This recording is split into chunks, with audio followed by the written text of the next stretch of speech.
வணக்கம். News Tiruppur John Samuel. ஏற்கனவே கடந்த வாரம் ஒரு வார பத்திரிகையிலே வெளியிடப்பட்டிருந்த திருப்பூரைச் சேர்ந்த டுபாக்கூர் நுகர்வோர் அமைப்புகள், டுபாக்கூர் சமூக ஆர்வலர்களை பற்றி ஒரு பதிவு நான் ஏற்கனவே இந்த டுபாக்கூர்னு சொல்ல அந்த நுகர்வோர் அமைப்புகள் எல்லாம் யார் டுபாக்கூர் நுகர்வோர் அமைப்புகள், யார் என்ன தப்பு பண்ணிட்டு இருக்காங்கன்னு கொஞ்சத்தை உங்களுக்கு சொல்லியிருக்கேன். இப்போ சமூக ஆர்வலர்களை பற்றி வருவோம். இந்த சமூக ஆர்வலர்கள் எப்படி உருவாகுங்கிற நினைக்கிறீங்க? அரசு அதிகாரிகள் அவங்க செய்ய வேண்டிய வேலையை சரியாக செய்கிறதில்ல, அல்லது தவறு செய்கிறவர்களுக்கு உடந்தையாக பணத்தை பெற்றுக்கொண்டு அவர்களை ஆக்கிரமிக்க விடுவது.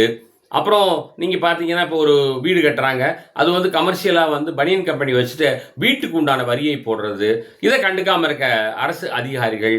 அப்புறம் பார்த்தீங்கன்னா, இப்போது சாலையில் வந்து ஆக்கிரமிப்புகள் நிறைய இப்போ இந்த விளம்பர போர்டெல்லாம் வைக்கக்கூடாதுன்னு சுப்ரீம் கோர்ட்டே சொல்லியிருக்குது. அதையெல்லாம் வந்து அகற்ற சொல்லி கேட்குறாங்க.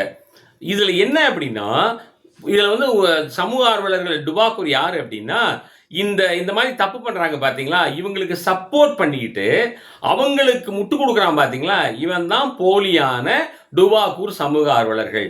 இப்போ ஒரு சிலர் என்ன பண்ணுறாங்க, இப்போ எங்கள் பகுதியில் கூட பார்த்தீங்க அப்படின்னா, நான் குடியிருக்கிற Tiruppur Royapuram state bank colony பக்கத்தில், அதில் ஒரு ரிசர்வ் சைட்டு 20 சென்ட் பூமி இருக்குது. அந்த 20 சென்ட் பூமியில் ஒரு பத்திரிகையாளர் ஏற்கனவே தவறாக தெரிந்துமே சட்டத்துக்கு புறம்பாக மறுகரையம் பண்ணி வச்சிருக்கிற ஒரு நபர்கிட்ட போய், சார் நான் இதை வந்து உங்களுக்கு பட்டா பண்ணி கொடுத்து விற்கிற மாதிரி ஏற்பாடு பண்ணிடுறேன் அப்படின்னு சொல்லி பேசுகிறாரு.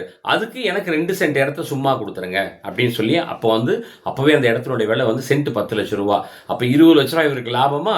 சரின்ட்டு ஒரு சர்வேயரை கூட்டிகிட்டு வந்து ஏற்பாடு பண்ணி, அவர் சர்வேயருக்கு பணம் கொடுத்தாங்களா என்னன்னு தெரியாது, அதை வந்து பட்டா மாறுதல் பண்ணிட்டாங்க. இவர் 2 சென்ட் இவர் பேர்லேயும் எழுதி வாங்கிட்டார். அப்புறம் கொஞ்ச நாள் கழிச்சு எங்கள் பகுதி மக்கள்லாம் கொஞ்சம் வெளித்தெழுந்து போய் மாநகராட்சியில் நாங்கள் அதை பெட்டிஷன் கொடுக்கும்போது அதை இடிக்க வந்தப்போ சட்டப்படி நாங்கள் அதை கிரையம் பண்ணியிருக்கோம்னு சொல்கிறாங்க. அப்புறம் மறுபடியும் இல்லை இடிக்கணும் நோட்டீஸ் கொடுக்குறப்ப இவங்களே முந்திட்டு ஹைகோர்ட்டுக்கு போகிறாங்க. ஹைகோர்ட் கேஸை நடத்திட்டு ரெக்கார்ட்லாம் பார்த்துட்டு காரி துப்பிட்டு, இது வந்து மாநகராட்சிக்கு சொந்தமான இடம், இதை வந்து அவங்க கையகப்படுத்தணும்னு சொல்லியாச்சு. ஆனால் இப்போ வரைக்கும் மாநகராட்சி அதிகாரிகள் அந்த இடத்த கையகப்படுத்தலை.